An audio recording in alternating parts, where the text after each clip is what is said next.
오늘 우리에게 주시는 하나님의 말씀은 시편 17편에서 21편까지의 말씀입니다.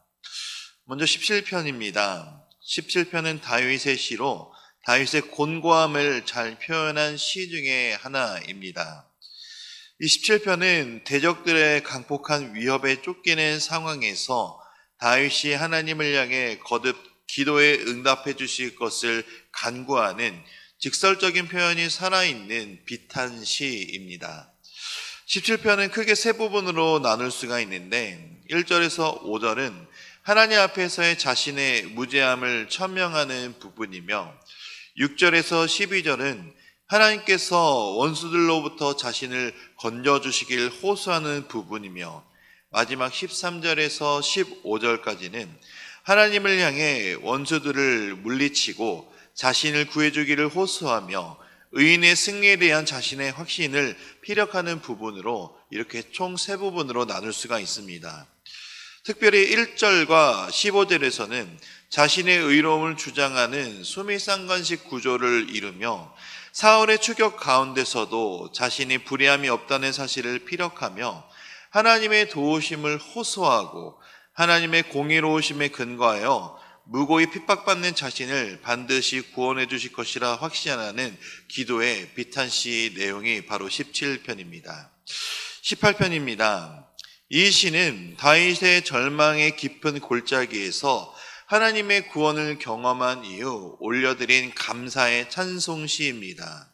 이 찬양은 하나님을 반석, 요새, 구원자라 부르며 절대적 의지처로 삼는 고백으로 가득한 시이기도 합니다. 특별히 본 시편은 사무엘하 22장과 거의 동일한 내용으로 구성되어 있지만 완전 동일한 것은 아닙니다. 그러나 그 내용상으로는 거의 동일한 시입니다. 특별히 다윗은 하나님을 깊이 사랑하며 하나님만이 자신의 힘이 되신다고 고백하는 2절은 다양한 군사적 용어를 비유로 사용하여 하나님의 보호자 되심을 강조하고 있습니다. 이러한 다윗의 고백처럼 하나님은 우리의 반석과 요새이시며 건지시는 이심을 우리는 항상 기억해야 합니다. 19편입니다.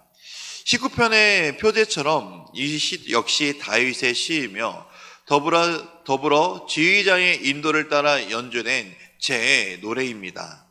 특별히 이 시편은 1절에서 6절의 단락에서 감동적인 언어들로 자연 가운데 드러나신 하나님의 영광을 높이 노래하고 있으며 7절에서 14절은 하나님의 율법을 찬양하며 이에 대한 절대 의존과 절대적인 헌신을 노래하고 있는 것이 특징인 시입니다.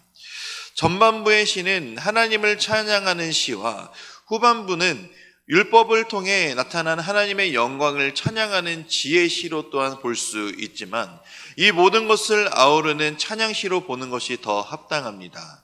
그래서 이 시편 19편은 여러 기독교 신학자들에 의해서 그 어떠한 시도 무신론을 반대하는 데 있어서 이처럼 훌륭한 논쟁을 제시한 바가 없으며 잘 표현한 것이 없다라고 말했으며 유명한 기독교 변증가인 C.S. 루이스는 시편 가운데서 가장 위대한 시이며 세상에서 가장 뛰어난 서정시이다라고 찬사를 보낸 시가 바로 시편 19편입니다. 20편으로 들어가겠습니다. 20편은 선민 이스라엘의 왕의 자격으로 전쟁을 출정하는 다윗 왕의 승리를 구하는 백성들의 기도로서의 성격을 지니고 있는 시입니다.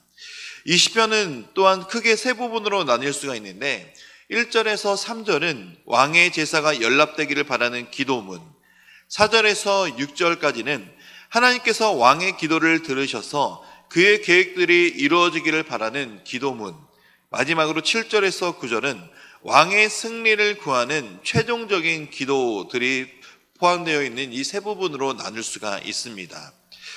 이러한 20편은 하나님께 대한 기도문이면서 동시에 하나님이 아닌 왕을 2인칭으로 지칭하는 특별한 형식으로 구성되어 있습니다. 이것은 전투를 수행하는 왕이 전쟁에 나가기 전 백성 앞에서 하나님께 제사를 드릴 때 백성들로 이 제사에 참여했음을 반영한 것으로 보이는 구조 형식을 띠고 있습니다. 그래서 시편 20편은 승리 기원시, 메시아 예언시, 신정시로서의 특징이 두루 내포된 시로서 이 시를 읽는 자들의 시각과 상황에 따라 다양한 교훈을 주게 되는 특징이 있는 시입니다. 그러나 그 어떤 사람이 읽더라도 하나님을 의지함으로 승리를 구하는 그 뜨거운 신앙을 전달받을 수 있다라는 것에 특징이 있는 시편이기도 합니다.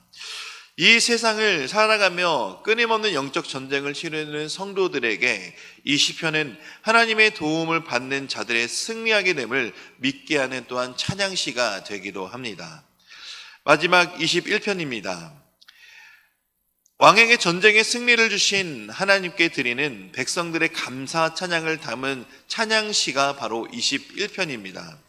그래서 이 승리의 수요자이신 여호와 하나님을 부르는 것으로 시편 21편이 시작되며 이어 승리의 기쁨에 주의 힘으로 인함임을 고백하고 있는 것이 특징이기도 합니다.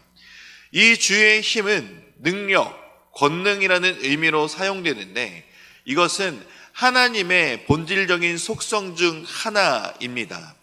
특별히 21편에서는 이 단어가 전쟁에서의 구원과 승리를 가져다 주시는 하나님의 실제적인 능력을 의미하며 하나님의 구원과 승리가 현실 가운데 드러났음을 암시하는 하나님의 강력한 도움이 나타난 것으로 표현되고 있습니다.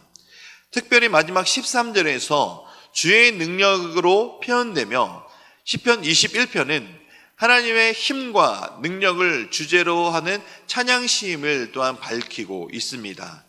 특별히 21편은 하나님과 그분의 백성들이 세상에서 승리하는 방법이 무엇인지 너무나 선명하게 보여주는 시이기도 합니다. 이 땅을 살아가는 하나님의 백성은 힘이시고 능력이신 하나님을 전적으로 의지해야 합니다. 그리고 기도를 들으시고 승리를 주시는 하나님만 찬양하고 오직 하나님 앞에 나아가며 기도해야 함을 늘 잊지 않도록 하는 찬양시입니다. 영적 전투에 임하는 성도들은 언제나 우리의 삶 속에서 나의 힘이 아닌 나의 능력이 아닌 오직 전적으로 하나님으로부터 오는 힘을 의지하며 겸손히 기도하는 자세를 가져야 함을 잊지 않아야 됩니다. 이것이 바로 이 세상을 이길 수 있는 능력의 비결입니다. 이제 말씀을 듣겠습니다. 시편 17편에서 21편까지의 말씀을 경청하실 때 우리에게 주시는 하나님의 음성을 들으시기 바랍니다. 주의 말씀은 내 발의 등이요 내 길의 빛이니이다. 아멘.